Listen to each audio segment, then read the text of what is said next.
For your whole career, you have had so many great people help you win. So who is your favorite ref? All the refs are great, man. I think that's smart.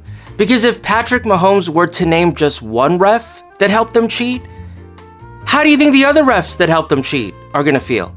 They're gonna be insulted. They're gonna be like, what about me? Do you not remember when Nick Bosa was getting held right in front of my face over and over again?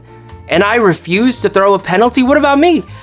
How do you think those refs are gonna feel that we're throwing ticky-tack penalties on the 49ers O-line in the second half of the Super Bowl last year in order to stall what should have been game-winning drives for the 49ers? How do you think those refs are? How do you think those officials from a couple of weeks ago that were calling phantom penalties on the Bills, how do you think they would feel? So I think Patrick Mahomes is doing the smart thing here.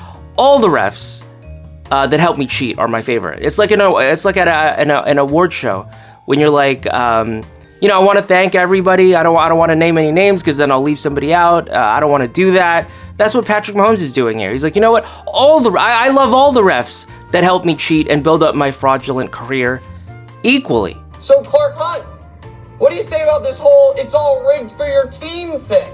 The media's job is not to be like, Twitter sure thinks this is going on, and that they have failed. They have failed. There's Nick Wright saying the NFL media should cover up the Chiefs cheating scandal. When everybody knows they're cheating, everybody knows the refs are in the tank. I wouldn't bet against the Chiefs, like I said, and with the refs. I played the game, man. I'm watching the game, and I'm looking at all these calls. He didn't even get hit. 15-yard flag. You can even go back to the last couple of Super Bowl, even when the Niners played the Super Bowl. Look at all the holding calls. If you watch that tape, bro, it was crazy. They were getting clotheslined, and they were not calling it, bro. It is blatant. Everybody knows they're cheating. Everybody knows the refs are in the tank. Nick Wright wants the NFL media to suppress this information. You know what this is like? You know what this is? This is like when powerful figures covered up or looked the other way when they knew Jeffrey E. on that island and Diddy were up to no good. Jeffrey E. is Andy Reid. Patrick Mahomes is R. Kelly. No offense to R. Kelly. I don't mean to impugn his character.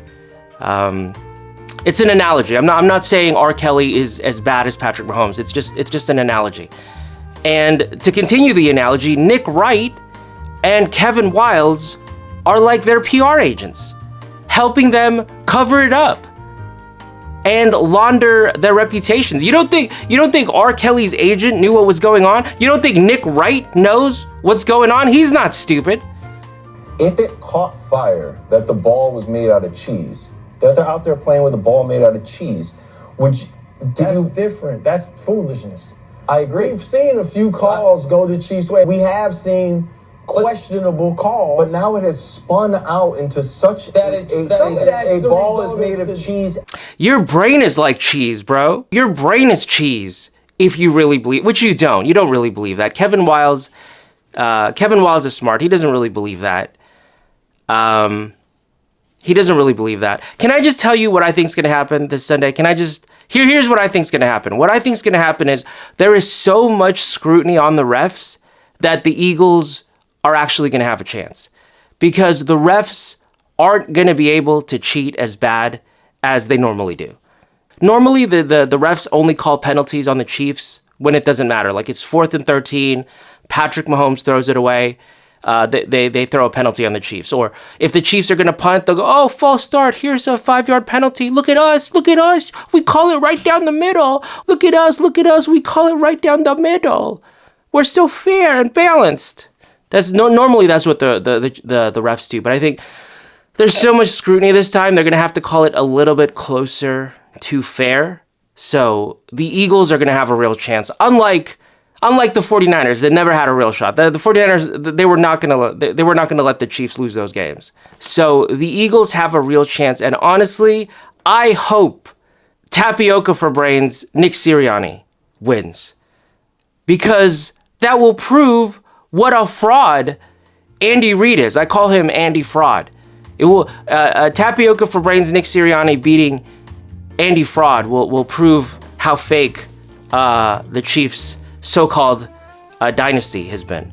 As far as I'm concerned, the Chiefs' Super Bowl should be stricken from the record. As far as I'm concerned, Kyle Shanahan has won 2 Super Bowls, and this Sunday, Nick Sirianni will have an opportunity to tie him with his second Super Bowl victory. Although his first Super Bowl victory, let's be honest, a little bit questionable because Brock Purdy got injured on the fluke, his UCL, right?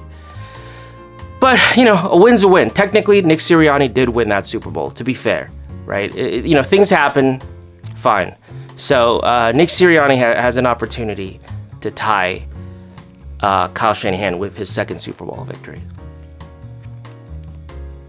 Let's be honest, okay? There's always been point shaving, mob gambling. It's always been in all sports. I don't think it's fixed. I think it's massaged.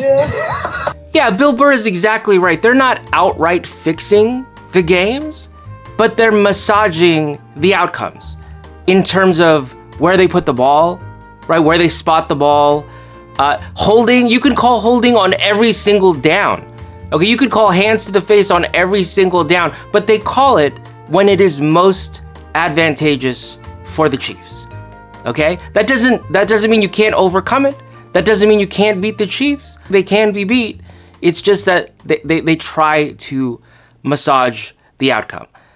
But it's not the end of the world. Like if the 49ers had won last year, Roger Goodell would have been depressed for a couple of weeks. Well, he absolutely does not have a mistress, okay? He does not. No, he absolutely does not. He absolutely would not go on a safari hunting endangered animals. He absolutely would not do that, okay? There's no chance that Roger Goodell would do anything like that.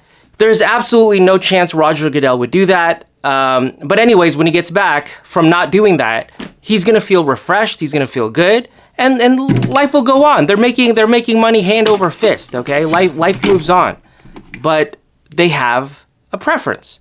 Okay, same thing if the Eagles had won a couple years ago, or if the Eagles win this season. It's like, well, you know, we would have. Let's not go on an illegal safari. Let's not do that. They definitely would not do that. But anyways, they'll get over it. They'll get over it. It's not the end of the world. But they are massaging the outcomes of these games. They do have a clear preference, which is why they have. Well, why do you think this multi-billion-dollar industry has old 60-year-old part-time employees as referees? What other reason do you think that would be other than so they can massage the outcomes? Why do you think they have that one woman? She's like, where am I? What am I doing here? What even is this game? I don't even understand. The rules make no sense. Oh, what? You want me to call a flag? Sure, here you go. That's definitely not happening. Women are the best referees. We all know that. Women are the best. Well, this is a multi-billion-dollar industry. They could leverage the latest technologies to remove all doubt. Instead, they want to preserve human error. Why do you think that is? They want to preserve human error because it gives them plausible deniability when they influence the outcome of games. All right?